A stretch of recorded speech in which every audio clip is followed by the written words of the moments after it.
এত রানিয়া নওজওয়ান ওয়াকেরা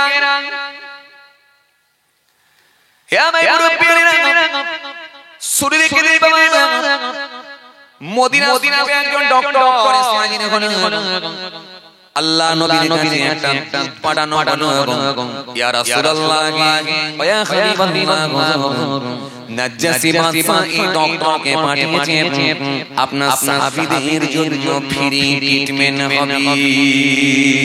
হুজুর বিয়া দেবেন না আপনার সাহাবীদের ফ্রি চিকিৎসা করবেন বলে এসেছে আল্লাহ নবী তো মুচকি হাসলেন হেসে বললেন ভালো কথা ডক্টর যথারীতি চেম্বার তৈরি করে ফেললেন চেম্বার তৈরি করে ডক্টর বসে আছে কিন্তু দিনের পর দিন মাসের পর মাস বছরের পর বছর কোন পেশেন্ট কিন্তু যায় না একটাও পেশেন্ট হয় না ডক্টর চিন্তিত হয়ে পড়লেন প্র্যাকটিস ভুলে যাবার পেশেন্ট নাই পেশেন্ট না থাকলে প্র্যাকটিস ভুলে যাবারই কথা দীর্ঘদিন ধরে কোনো পেশেন্ট নাই ডক্টর সে সময় থাকতে না পেরে নাজ্জাসী বাদশার কাছে একজনকে পাঠানো বলা যায় বাদশাকে গিয়ে একটু বলা এখানে রোগী নাই এখানে কোনো পেশেন্ট নাই পেশেন্ট যদি না থাকে ট্রিটমেন্ট আমি আমাদেরকে নিয়ে করব বাদশার কাছে যখন খবর হলো বাদশা সেই সময় বলল বুঝতে পেরেছি ওইখানে পেশেন্ট আর অন্য কেউ নয় পেশেন্ট হলো রাসূলুল্লাহ সাহাবারা আর নবীর সাহাবারা নবীকে এত মহব্বত করে ভালোবাসে নবী যদি অনুমতি না দেয় কোন সাহাবী কিন্তু যাবে না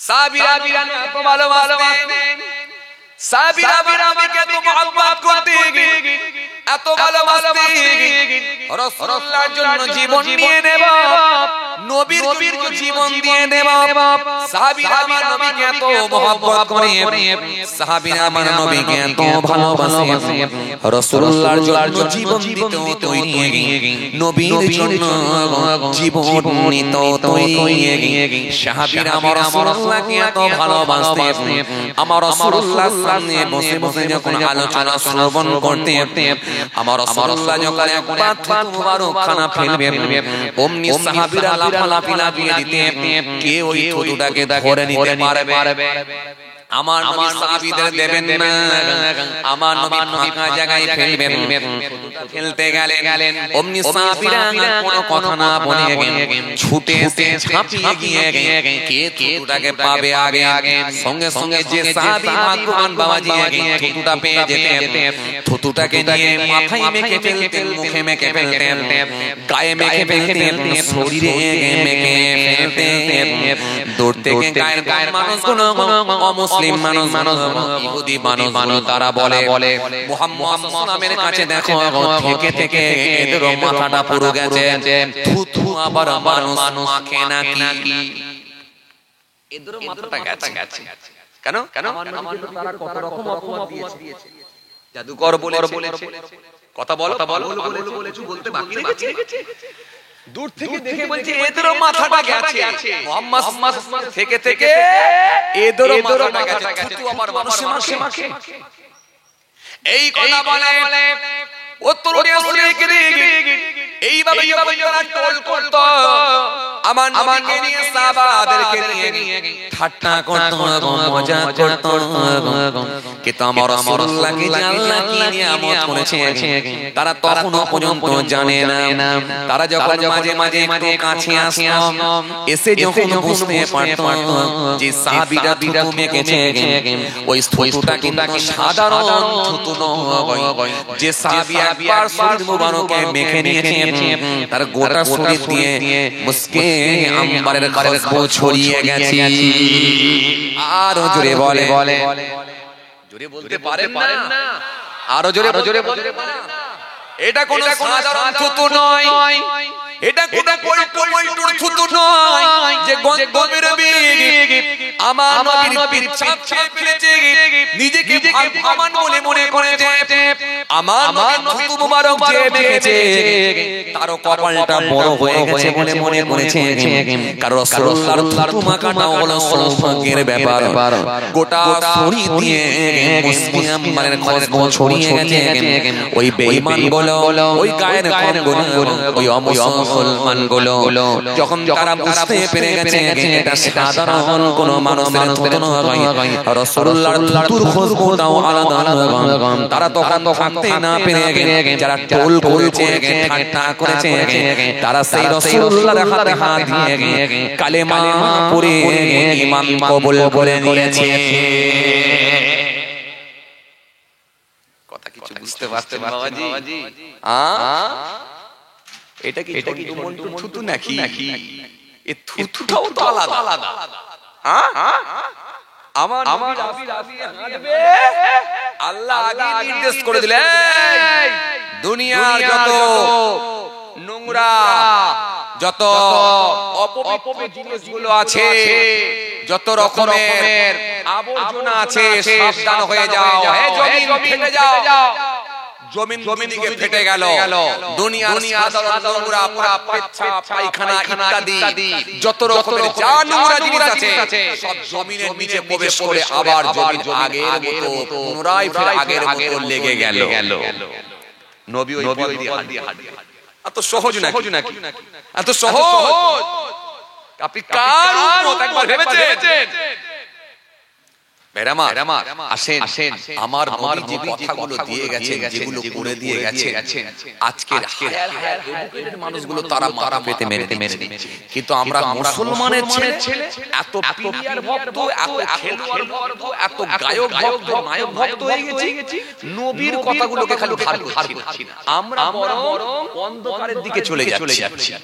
আর আল্লাহ কোরআনের মধ্যে বললেন, আল্লাহু ওয়ালিউল্লাযী يخرجهم من الظلمات إلى النور والذين كفروا أولياء الطاغوت يخرجونهم من النور إلى الظلمات أولئك أصحاب النار هم فيها خالدون। জি আসেন, আমরা অন্ধকারে চলে যাচ্ছি। আল্লাহ বলছেন বন্ধু, আমি তাদেরকে নিয়ে আসি আলো থেকে, অন্ধকার থেকে আলোর দিকে। ওয়াল্লাযীনা কাফারু ইয়াখুযুত ইখরিজুহুম মিনান নূর ইলা যুলুমাত, অবিশ্বাসীদের অভিভাবক হলো শয়তান, সে আলো হইতে অন্ধকারের দিকে। শয়তানের কাজ হলো অন্ধকারে পৌঁছে দেওয়া। আজকে মুসলমানের ছেলে সে অন্ধকারে চলে যাচ্ছে। খাওয়া দাওয়া, হাঁটা চলা সব দেখেন গায়ের কমের থেকে ধার করছে। পাশ্চাত্য দেশের কালচার মুসলমানদের ঘরে ঢুকে গেছে। কথা ঠিক কিনা? আসেন, যে কথা আপনাকে আমি বুঝাতে চাইছিলাম, জি নাজাসি বাদশা, যে কথা আপনাকে আমি বুঝাতে চলে এলাম। ব্যাস, কোনো পেশেন্ট না থাকার কারণে চিন্তিত হয়ে পড়লেন। যা প্র্যাকটিস ভুলে যাবে। বাচ্চা খবর গেল। বাচ্চা, আপনি যে বললেন মুহাম্মদ সাল্লামের সাহাবীরা আসলে পেশেন্ট কই? বাচ্চা বুঝতে পেরে গেছে পেশেন্ট না হওয়ার কারণ। তার কারণ হচ্ছে মুহাম্মদ সাল্লাম হয়তো হুকুম দেননি, অনুমতি দেননি। এইজন্যই মনে হয় আসেন। এত রানিয়া নওজওয়ান জওয়াকেরা, ইয়া ভাই মুরব্বিয়ানা, শুনে রেখে বাবা, কিতাবের মধ্যে পাওয়া যায়, কিতাবের মধ্যে পাওয়া যায়, আল্লাহ নবী থাকতে না পেরে দরবারে আছেন। বাদশা একদম দুধ পাঠালেন, যাও মুহাম্মদ সাল্লাল্লাহু আলাইহি ওয়াসাল্লামকে একটু জিজ্ঞাসা করো তিনি তিনার সাহাবীদেরকে কেন ফ্রি ট্রিটমেন্টের জন্য কেন পাঠাচ্ছেন না, একবার খালি জিজ্ঞাসা করো। আল্লাহ নবীর কাছে খবর এলো, ইয়া রাসূলুল্লাহ ওয়া হাবিবাল্লাহ হুজুর বাদশা যে ডাক্তারের ব্যবস্থা করেছে, ট্রিটমেন্টের ব্যবস্থা করেছে, হুজুর কেন আপনার সাহাবীদেরকে কেন ফ্রি ট্রিটমেন্টের জন্য কেন পাঠাচ্ছেন না? হুজুর আল্লাহ নবী সেই সময় বলে, শোনো ফিরে ট্রিটমেন্ট তো ঠিকই, কিন্তু আমি পারছি না। আসলে কিন্তু এটা নয়, আসলে আমার সাহাবীদের রোগ হয় না, আর রোগ না হলে ডাক্তারের কাছে কেন যাবে একবার বলো না। জোরে হবে না, আরো জোরে হয় না। তবে একবার শোনো, আমার সাহাবীদের অসুখ হয় না, আর অসুখ হয়ে গেলেও পৃথিবীর কোনো ডক্টর তাদের পছন্দ হয় না, পৃথিবীর কোনো ডক্টর তাদের লাগে না। তাদের জন্য ডক্টর আমাকে, আমার আল্লাহ আমাকে তাদের জন্য ডক্টর করে দিয়েছে। আরো জোরে বলেন, আরো জোরে বলেন। আমার সাহাবীরা যখন আমার কাছে আসে, আমি আমার সাহাবীদের বলি তোমরা খাজুর খাও। আমার সাহাবীদেরকে আমি বলি তোমরা জমজম পানি খাও। আমি রাসূলুল্লাহ বলি আমার সাহাবীরা তোমরা কালো জিরা খাও। এইজন্য হাদিস পাকের মধ্যে পাওয়া যায় কালো জিরা হলো সকল রোগের ঔষধ, সকল রোগের দাওয়া। কেবল কালো জিরাতে একটা অসুখ ভালো হবে না, একটা রোগ ভালো হবে না, সেটা হলো মৃত্যু। মৃত্যু ছাড়া সমস্ত রোগের দাওয়া হলো কালো জিরা। মেডিকেল কে আপনার কি বলে, ডক্টর কে জিজ্ঞাসা করবেন, যারা মেডিকেল লাইনের মানুষ জিজ্ঞাসা করে দেখবে। এইজন্য একটা রোগ ভালো হয় না, সেটা হলো মৃত্যু। মৃত্যুর জন্য যে রোগ তৈরি হয়, এই রোগটা খালি ভালো হয় না, বাকি সমস্ত ভালো করে দেন কে? জোরে বলো না, আরো জোরে বলেন। সমস্ত রোগ ভালো করে দেন কে? আল্লাহ, আল্লাহ, আল্লাহ। মানুষ ওষুধ খায়, হাদিস পাকের মধ্যে পাওয়া যায় ওই ওষুধটা যখন পেটের মধ্যে গিয়ে পৌঁছায়, পেটের মধ্যে একটা স্পট পড়ে যায়, পর্দা পড়ে যায়। একদিকে থাকে তার ওষুধ, একদিকে থাকে তার দাওয়া, আর একদিকে থাকে তার ব্যাধি, তার অসুখ ব্যাধি। কিন্তু ওষুধের কোনো হিম্মত নাই, তার ব্যাধিতে গিয়ে অসুখে গিয়ে পৌঁছে যায়। এটা কিন্তু ওষুধের কোনো ক্ষমতা কাজ হয় না।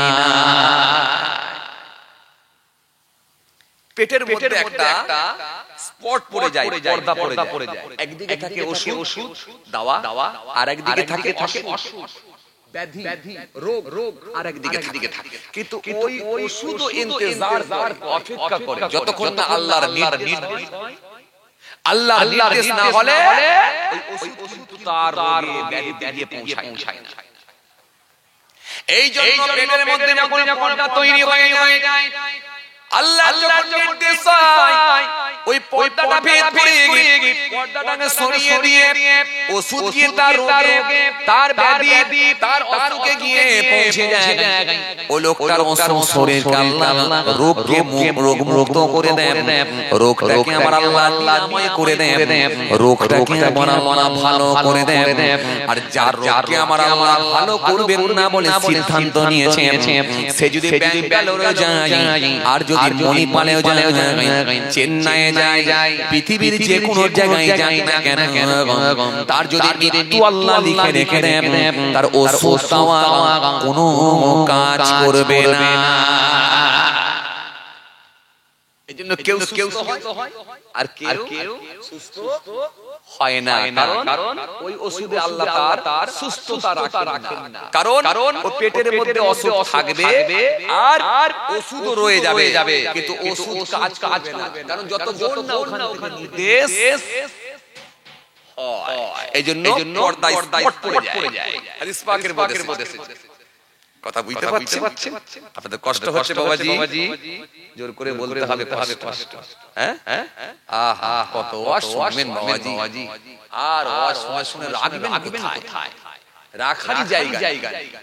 এত ওয়াজ শুনছেন, লাস্টে আমাদের ব্রেন হ্যাং হয়ে যাবার মতো অবস্থা। কথা বলে কি বলেন আপনারা? কত ওয়াজ শুনবেন? আল্লাহ শুকর, বক্তা তো আর কম নয়, হুজুর তো আর কম নয়, ওয়াজিন তো আর কম নয়। চলেন আপনাদের সামনে একটু করে বলছি। ভাইরা মা, যেখান থেকে ছেড়ে এলাম মনে আছে আপনাদের? কোথায় ছেড়েছিলাম বলেন দেখি? হ্যাঁ, রোগী হচ্ছে না, ডাক্তারের কাছে যাচ্ছে না কেউ, এইখান পর্যন্ত চলে এসেছিলাম। এই জায়গাটা বাকি রয়েছে। আর তার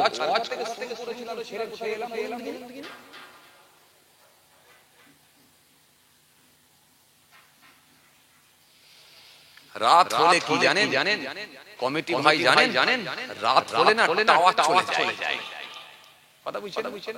জি জি, কই কমিটি আসেন না ভাই আমার কাছে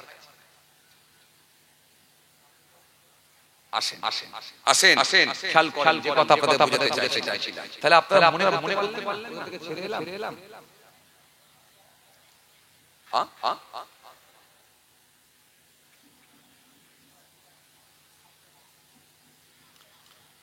মনে করতে পারলেন না?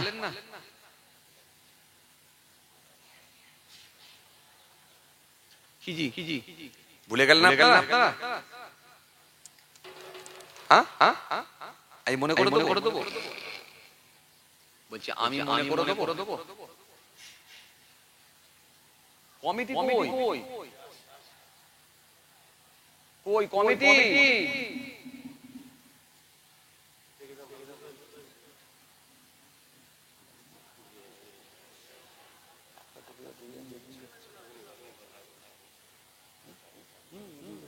কই আসে?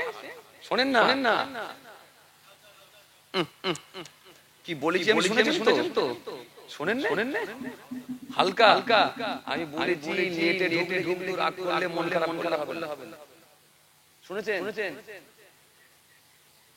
আগে ঢুকে গেলে যেমন লেটে ঢুকবো, আর লেটে ঢুকলে কিন্তু রাগ করলে হবে।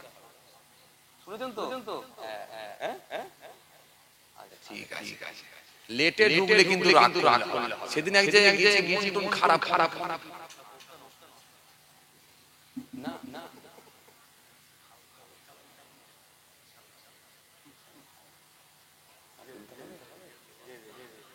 বসেন। হ্যাঁ, ভাইরা ভালোবাসে, খুব মহব্বত করে। ভাই কথা কিছু বাচ্চা থেকে ছেড়েছিলাম। আপনারা যদি মনে করতে পারেন তাহলে আমি বলবো, আর মনে না পারলে তাহলে কিন্তু ছেড়ে দাও। প্রথমের ওয়াজ থেকে ছেড়েছিলাম, ওয়াজের একটা লাইন করেছিল। এত টেনশনের মধ্যে আমরা জড়িয়ে যাচ্ছি না, সকালে উঠলেই বাজার নেই। কথা বলছেন, বউ বলছে বাজার নেই। হঠাৎ করে বাজার আর কিছুক্ষণ পরে বলছে, শুনেছো গা 29 তারিখ। বলে সে কি? বলে কালকে স্কুলের ফিস দিতে হবে। ওখানে এক টেনশন। এরপরে আমার মনে গেল, যা যে ছেলেটা আমার প্রাইভেট করে টিউশন করে তো বেতন দিতে হবে। আর 29 তারিখ মানে ও কাল গেলে ওখানে টেনশন। সারা দিন আমাদের দোকানটা খুললাম, খরিদ্দার হয়, সে এক কথা বলে। হ্যাঁ, সবজি একটু চাষ করেছি তাও ভালো হয়, সে এক টেনশন। এই রকম এত টেনশন মাথায় নিয়ে এসে বসলেই চোখ বন্ধ করে ঘুমিয়ে পড়ছি। আর না হলে পুরো একেবারে দেশ ছেড়ে পুরো একেবারে বিদেশে পালাচ্ছি। এইজন্য আমরা বুঝতে পারছি যে কোন জায়গায় ছাড়লো আর কোন জায়গায় ধরলো। কথা বুঝতে পারছেন না? কিয়ামতের ময়দানে আল্লাহ রাব্বুল আলামিন জান্নাতি মানুষগুলোকে জান্নাতে দেবেন। জোরে বলুন সুবহানাল্লাহ। জোরে বলবেন না সুবহানাল্লাহ। জান্নাতি লোকেরা জান্নাতে যাবে। জি, ভালো মানুষেরা জান্নাতে যাবে, ইমানদার লোকেরা জান্নাতে যাবে। এতে কি আপনারা খুশি নয়? কিয়ামতের ময়দানে আল্লাহ রাব্বুল আলামিন ইমানদার লোকগুলোকে জান্নাতে দেবেন। জোরে বলুন সুবহানাল্লাহ। জোরে বলেন, আরো জোরে বলুন সুবহানাল্লাহ।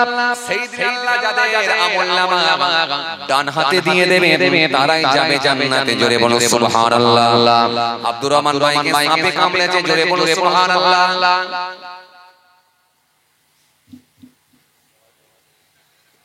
কে বলল সুবহানাল্লাহ?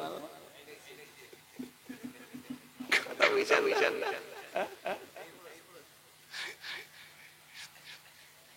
এই জন্য গোল সুবহানাল্লাহ, কোথাও ইন্না লিল্লাহটা কোথাও লাগাবেন না। কি মুশকিলে পড়ে। ইন্না লিল্লাহ কাজ আছে রে ভাই। বলছি শুনেছিস অমুকের ছেলে হয়েছে, বলে মাশাআল্লাহ। তারপর শুনেছিস অমুকের দাদু মরে গেছে, বলে মাশাআল্লাহ।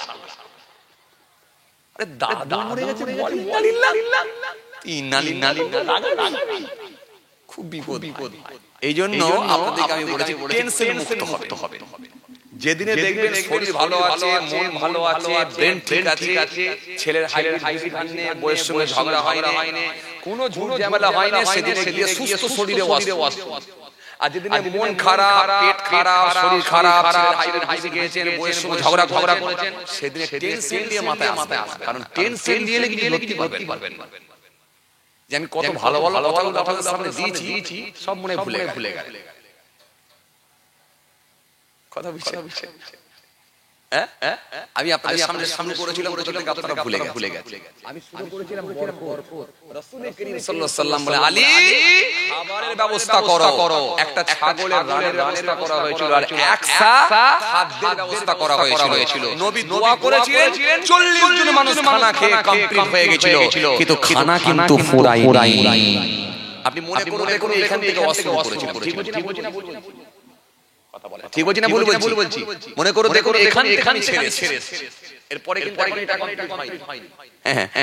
আসলে আমরা তো ভুললে পয়সা দেবে। কি গো আপনাকে বস্ত্র দিতে হবে। কি বলেন? জি আসেন। মাশাআল্লাহ, খাতা খুলে আমার ভাইরা বড় কষ্ট করে বাবাজি আজকের এই মাহফিল। আপনারা সকলে খুশি তো নাকি? এই জোরে বলেন না, খুশি তো নাকি? আসেন ভাইরা আমার, শেষে কোথায় ছিলাম বলুন তো? কথা বলেন, কোথায় ছিলাম? ওটা তো প্রথমে ছাড়। পেশেন্ট হচ্ছেন, একদম ঠিক। পেশেন্ট হচ্ছেন এইখান থেকে ছেড়ে এই কথা বলতে কিছু কথা টানছিলাম। চলেন অনেক সময় একটা নাকি আর আপনাদের কষ্ট। কি হয়েছে বলেন তো? আলু টালু সব হয়ে গেছে, চাল হয়ে গেছে।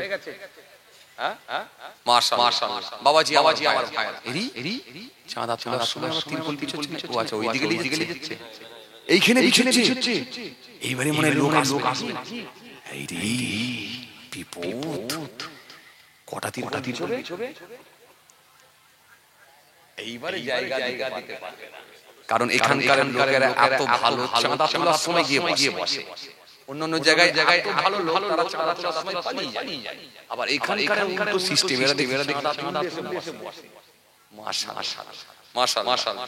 তবে ভাইদেরকে আমি প্রথমেই বলে দিয়েছি, আমি যখন এর পরে লেটেস্ট মন খারাপ করবে না।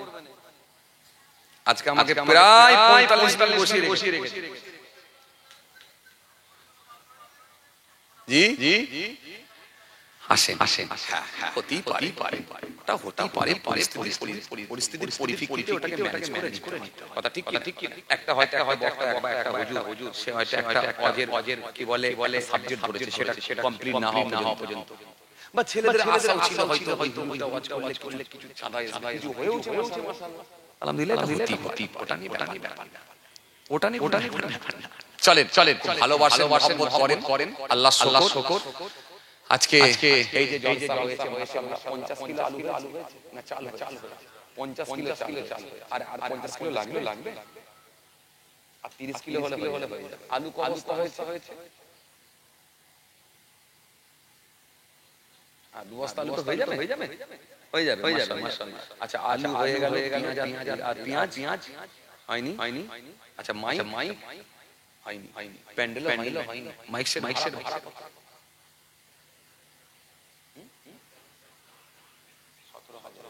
মাইক প্যান্ডেল সব 17,000 টাকা। কি গো বাবা, খবর কিছু বুঝতে পারছেন? খবর কিন্তু খুব খারাপ। বিপদের সংবাদ। ওই যে ইন্নালিল্লাহ বলছিলাম, এই কথা বলে না, ইন্নালিল্লাহ, যে বিপদের সংবাদ, ইন্নালিল্লাহ। গোশতটা শুধু গোশত না, এগুলো তুলতে হবে। যে ভাইরা আমার, এই ছেলেগুলো বাঁধে কেন?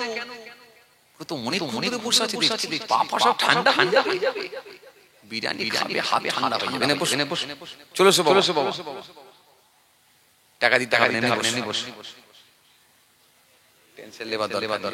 হ্যাঁ ও ইউটিউবার নাকি? আই দেখো ওরা ইউটিউবার ভাই, ওদিকে বসাচ্ছি তাই হোক তাই বসে আমি হয়েছি দূর থেকে অন্য ভাই। যাক ঠিক আছে মাশাআল্লাহ, যাক আরাম করি বসু। আসেন খেয়াল করেন বাবাজি আমার ভাইরা, জি তাহলে আমি নবী থেকে ধার করে আপনাদের সামনে কিছুটা দিয়েছি, আরেকটাম কিন্তু সময় অনেক হয়ে যাচ্ছে। আল্লাহ যদি ফের কোনদিন মওকা দেন ইনশাআল্লাহ আমার নবীর পছন্দনীয় জিনিসগুলো একটু শুনে ধরতাম। হাদিস পাকে বলেছে ওয়াকুমুল বাইতা ওয়াহলিবুনা সাসা ওয়াকিতা সালসা ওয়াকসিবা না'লাহু ওয়া ইয়া'যাতি মিনাস সাক ওয়া আয়েশা قالت كان رسول الله صلى الله عليه وسلم يحب الحلوى والعسل। নবী যেগুলো দিয়ে গেছে যা বলে গেছে আজকের বিজ্ঞান কিন্তু সব মেনে নিতে বাধ্য হয়েছে। কথা বুঝতে পারছেন? আসেন আমি শুরু করেছিলাম রাসূল বরকতের জন্য দোয়া করেছিল, গোশতের টুকরো নিয়ে গোশতকে ছিঁড়ে ওই পাত্রের চারিদিকে দিয়ে বলেছিলেন খাও। নবীর দোয়াতে আল্লাহ কবুল করে নিয়ে 40 জন মানুষের ক্ষুধা নিবারণ করে দিয়েছিল। এইভাবে দ্বীনের প্রচার করেছিলেন। কিন্তু দ্বীনের প্রচার করবেন বলে রাসূলুল্লাহ রেডি, হঠাৎ করে দেখা যায় আবু লাহাব বলল মুহাম্মদ সাল্লাল্লাহু আলাইহি ওয়াসাল্লাম বড় জাদুকর, তোমাদেরকে জাদু দেখিয়ে দিল, চলো কেটে পড়ো। একটা মানুষ নবীর কথা শুনলো না, সবাই চলে গেল। রাসূলুল্লাহর মনটা বড় খারাপ হয়ে গেল। আজকে দ্বীনের দাওয়াত দিতে পারলাম না। মক্কার বিখ্যাত বড় লিডার ছিল আবু লাহাব, আবু জাহেল, উতবা, সমস্ত বড় লিডার ছিল যারা নেতৃত্ব দিত, যাদের কথায় মানুষ চলতো, বেঈমান চলতো। এই আবু লাহাব এত বড় একজন লিডার ছিল যাকে নিয়ে আল্লাহ কোরআনের মধ্যে একটা সূরা দিয়েছেন, আপনাদের জানা আছে সূরা লাহাব। তাব্বাত ইয়াদা আবি লাহাব মা আগনা আনহু মালুহু ওয়া মা কাসাব سيصلى نارا ذات لهب وامرأته حمالة الحطب في جيدها حبل من مسد। এই সূরা আল্লাহ দিয়েছেন আবু লাহাবকে সামনে রেখে। কথা বুঝতে পারছেন বাবাজি আমার ভাইরা? আসেন ভাইরা আমার, বড় কষ্ট করে আমার ভাইরা এই মাহফিল দিয়েছি, বলতে গেলে অনেক সময় লেগে যাবে, যেহেতু চাঁদা পত্রের ব্যাপারে আছে। বড় আশা করেছিলেন ভাইরা যে হুজুরের হাতে কিছু মানুষ দিয়েছে, আবার হাতেও কিছু মানুষ দেবে ইনশাআল্লাহ। এরকম ভাইদের আশা ছিল। যাক আলহামদুলিল্লাহ আপনারা দেন বলি কিন্তু আশা করেছে, দেন বলি কিন্তু আশা করেছে। কথা ঠিক না? যারা দেয় তাদের প্রতি কিন্তু মানুষ আশা করে। দেখবেন কিছু গরিব মানুষ আছে এলাকা, তারা দেখবেন চাঁদরা আপনার কি বলে ঈদের আগের দিনে কিছু মানুষের বাড়িতে দেখবেন একটু কাপড় চাইতে যায়, কিন্তু সব ঘরে যায় না। তারাও জানে কোন বাড়িতে গেলে পাওয়া যায়। কথা বলেন না কেন? এইজন্য সবাই দেবে। কোরআন স্পষ্ট ঘোষণা দিয়েছে, সুন্দর করে কি ইয়ামহাকুল্লাহু রিবা ওয়া ইরবি সাদাকা আল্লাহু ইউহিব্বু কুল্লা কাফারিন কাযীব। আল্লাহ স্পষ্ট ঘোষণা দিয়েছে। ভাইরা আসেন কে দেবে? আপনারা তো দেন, আমি জানি, কিন্তু সর্বপ্রথম কে দেবে? সর্বপ্রথম যদি কেউ দেয় তার বেনিফিট আলাদা আছে। হাদিস একটা হাদিস আছে, রাসূল করিম সাল্লাল্লাহু আলাইহি ওয়াসাল্লাম বলেছেন কাউকে যদি নেক কাজে আহ্বান করা হয়, কাউকে যদি নেক কাজের দিকে ডাকা হয়, তার ডাকে সাড়াদানকারী যে পরিমাণ যিনি ডেকে তিনাকে ওই রাস্তা দেখিয়ে দেবেন, মহান আল্লাহ খুশি হয়ে গিয়ে তাকে ডবল সওয়াবের করে দেবে। একটু জোরে বলবেন, আর একটু জোরে বলবেন না। আপনারা মনে বুঝতে পেরেছেন? ডেকে যদি নেক রাস্তা দেখিয়ে দেয়া, তার মানে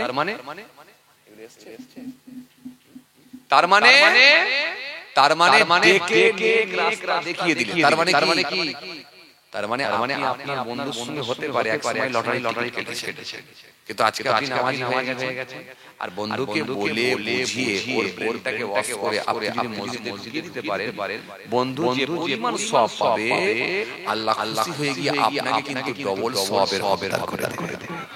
জোরে বলবেন না? এবার প্রশ্ন আসবে, তাহলে বন্ধুটা কেটেও দেওয়া হবে না? বন্ধুটা কেটে নিয়ে কিন্তু দেওয়া হবে না। বন্ধুটা কেটে নিয়ে দেওয়া হবে না।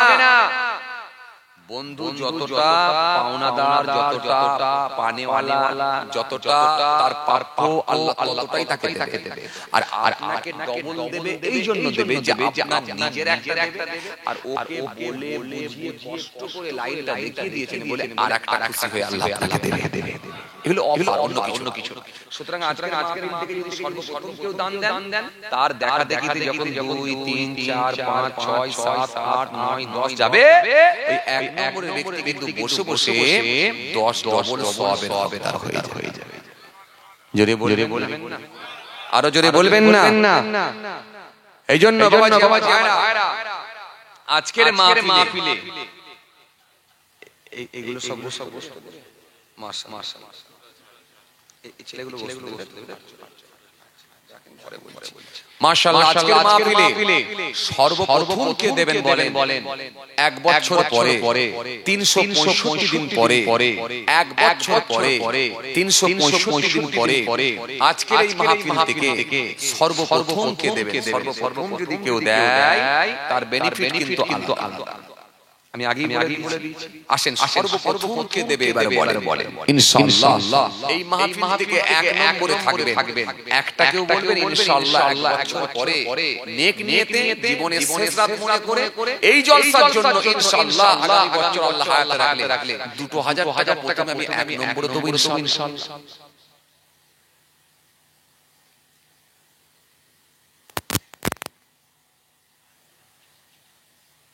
2000 টাকা এক নম্বরে দেব ইনশাআল্লাহ।